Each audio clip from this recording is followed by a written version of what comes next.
Christmas time prayer, day 16. The promptings of God.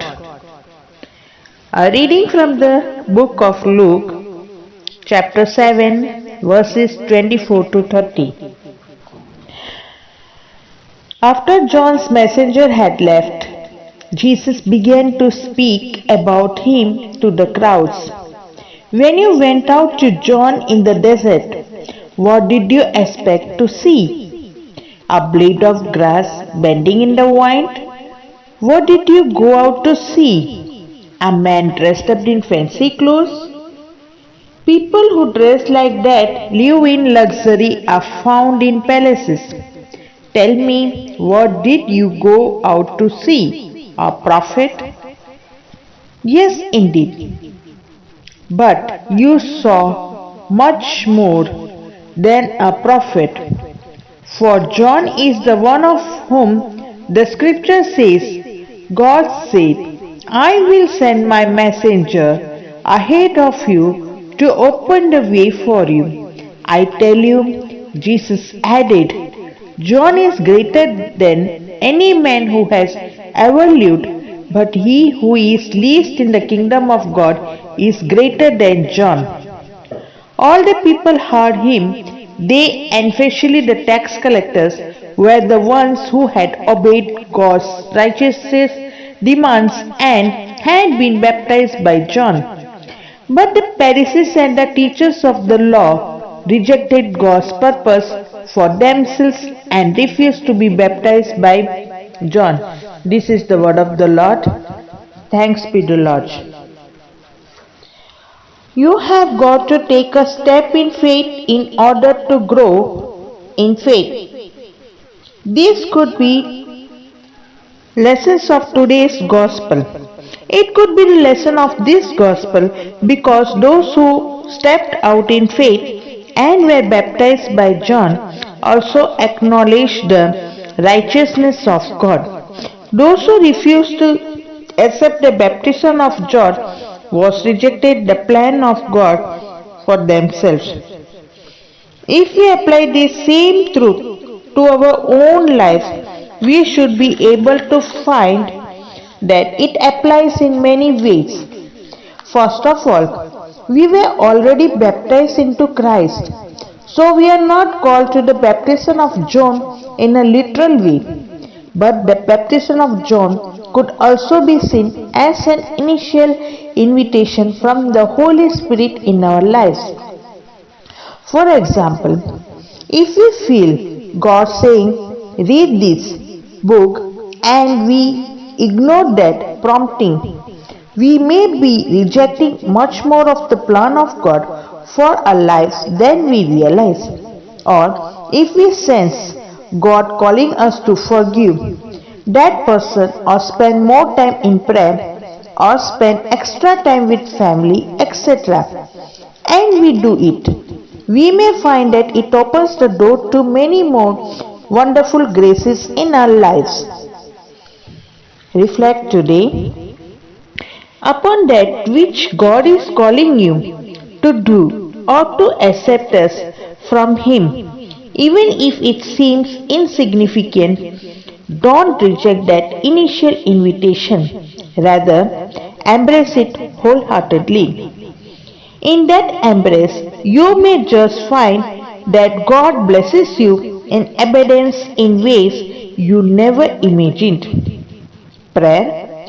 Lord, help me to enter into your daily invitations in my life. May I always discern your holy will and live it without reserve. Jesus, I trust in you. Father, in the wilderness of the Jordan, you send a messenger to prepare people's hearts for the coming of your Son. Help me to hear his voice and repent of my sins, so that I may clearly see the way to walk, the truth to speak, and the life to live for him. Our Lord Jesus Christ. Amen.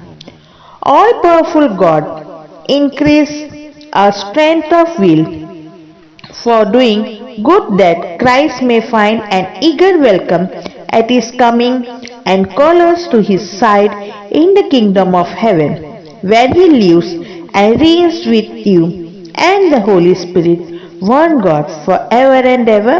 Amen. Father in heaven, our hearts desire the warmth of your love, and our minds are searching for the light of your word. Increase our longing for Christ, our Savior, and give us the strength to grow in love, that the dawn of his coming may find us rejoicing in his presence and welcoming the light of his truth.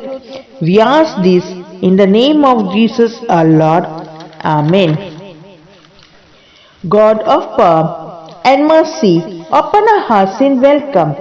Remove the things that hinder us from receiving Christ with joy, so that we may share his wisdom and become one with him when he comes in glory, for he lives and reigns with you and the Holy Spirit, one God, forever and ever. Amen. Father in heaven, the day draws near the glory of your Son will make radiant the night of the waiting world. May the lure of greed not impede us from the joy which moves the heart of those who seek him. May the darkness not blind us to the vision of wisdom which fills the minds of those who find him. We ask this in the name of Jesus the Lord. Amen. Lord God, may we, your people who look forward to the birthday of Christ, experience the joy of salvation and celebrate that feast with love and thanksgiving. We ask this through our Lord Jesus Christ, your Son, who lives and reigns with you and the Holy Spirit, one God, forever and ever. Amen. Father of our Lord Jesus Christ, ever faithful to your promises and ever close to your church, the earth rejoices in hope of the Saviour's coming and looks forward with longing to his return at the end of time. Prepare her hearts and remove the sadness that hinders us from feeling the joy and hope which his presence will bestow, for he is Lord forever. Amen.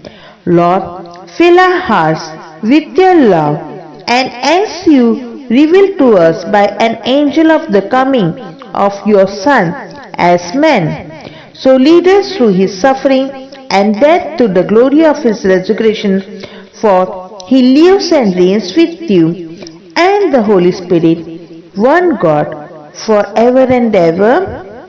Amen.